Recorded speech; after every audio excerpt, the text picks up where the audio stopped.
Sa ilalim ng katahimikan ng gabi, may mga lihim na hindi sinasabi. Mga kwentong matagal nang nakabaon sa lupa at tinatakpan ng takot ng mga tao. Pero kahit gaano mo iwasan, minsan ang hiwaga at kababalaghan ay kusang kumakatok sa pinto ng iyong buhay. At kapag sumagot ka, wala nang balikan. Hindi lahat ng anino ay sa'yo galing. Sa katahimikan ng gabi, may ibang humihina. Isang hakbang pa at hindi ka na makakabalik. Mula sa dilim, may bumulong ng iyong pangalan. Ang hiwaga minsan, mas nakakatakot kaysa sa katotohanan.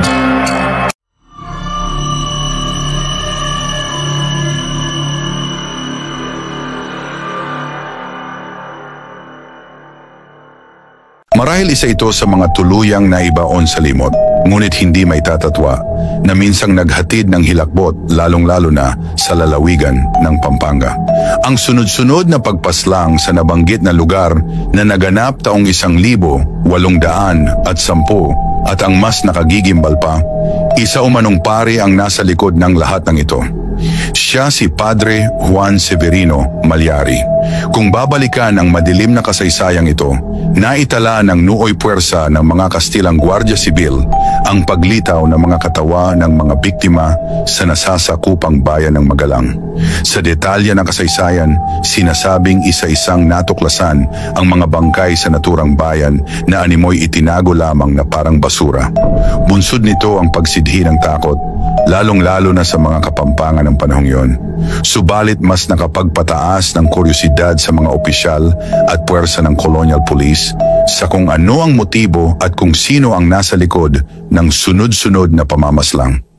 Sa halos dekadang nananatiling unsolved, tinatayang 50 biktima na ang naitala sa Magalang.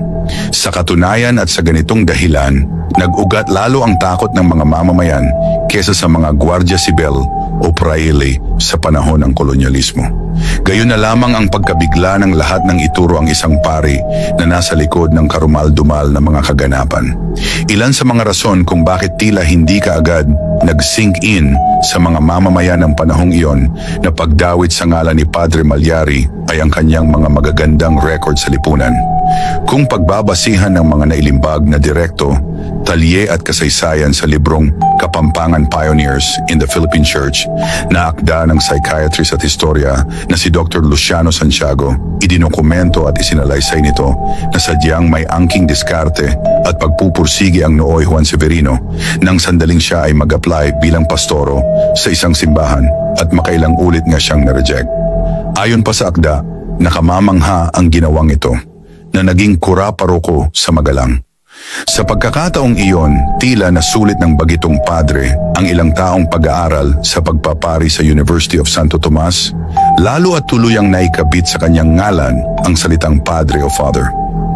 Base sa isang online article, si Padre Malyari ay may angking talento rin sa decorative handwriting o calligraphy maging sa pagle-lettering.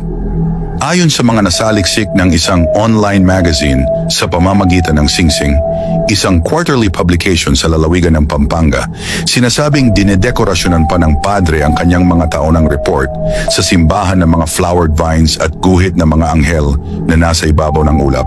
Kaya sinong mag-aakala na siya ang lahat ng may sala sa mga pagkamatay ng ilang kababayan sa kanyang mismo? At sa mismong lugar, gayong bilang kapwa Pilipino, nagtitiwala ang ilang deboto at mamamayan, partikular ang lahat sa bayan ng Magalang. Sino rin ba ang mag-aakala na ang kanyang ikangay, artistic hands ang siyang magiging mitya ng ilang buhay sa naturang bayan? Sa saliksik ng Team Haunted History at sa ilang impormasyon mula sa mga lokal na historiador, lalong-lalo na sa lalawigan ng Pampanga, inginuso ang umano'y pagkakasakit at kalaunan pagkamatay ng ina ni Padre Malyari kung bakit siya naging isang mamamatay tao.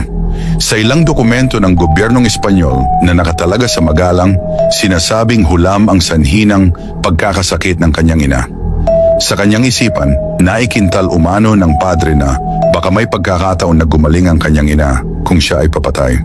Maaaring lumakas ang paniniwala kung pagbabasehan ng pagsusuri na nauugnay sa psychology na malaki nga ang posibilidad na dahil sa magkahalong emosyon na pinangingibabawa ng pagmamahal sa ina, kaya nauwi si Padre Malyari sa pagpaslang ng aabot sa 57 katao habang siya pa ang kuraparoko sa Magalang. Ang isa ring pinakamatinding rason kung bakit siya ay pagkakataon. Tila nalimutan ng pari ang pagiging taong simbahan.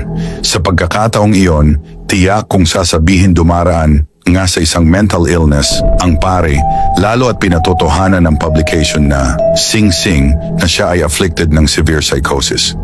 Base sa saliksik ni Dr. Miguel P. Tixon, pinaniniwalaan ang early beliefs sa superstition at supernatural ang tila nagbunsod upang hindi pa makapag-aaral. Sa unawaan ng mga sinaunang Pilipino, ang pinagdaraanan ng pari, sa madaling salita, sadyang napakalayo na ng pagkaunawa ng mga Pilipino sa ganitong mental illness kung ikukumpara ngayon at ang noon.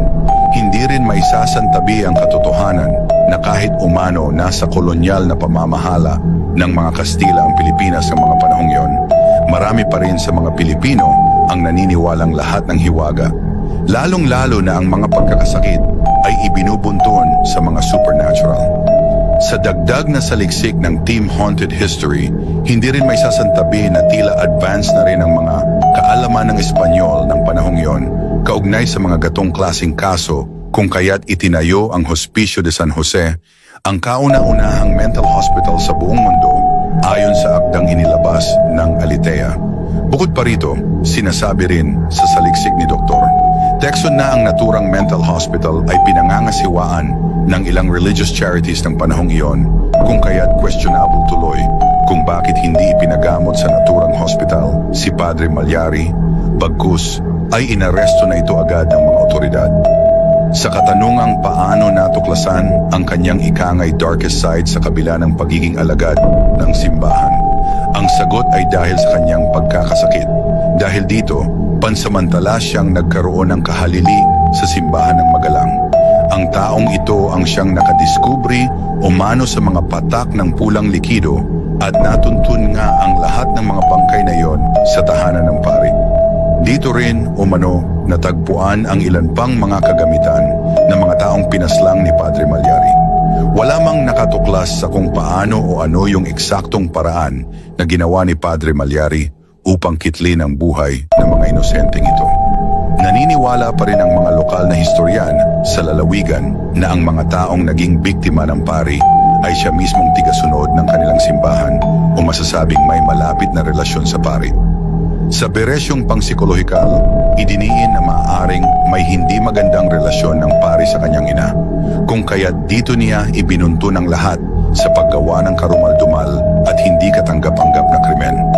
Ayon pa sa saliksik ng Team Haunted History, makaraan ang pag-aresto kay Padre Malyari ay 14 na taon siyang nakulong sa Maynila at matapos nito, hinatulan siyang mabitay sa pamamagitan ng hanging ito ang nagbunsod upang tagurian siyang kauna-una ang paring Pilipino na binitay sa pamamagitan ng pagbigti at ang kauna-unahang dokumentadong Filipino serial killer.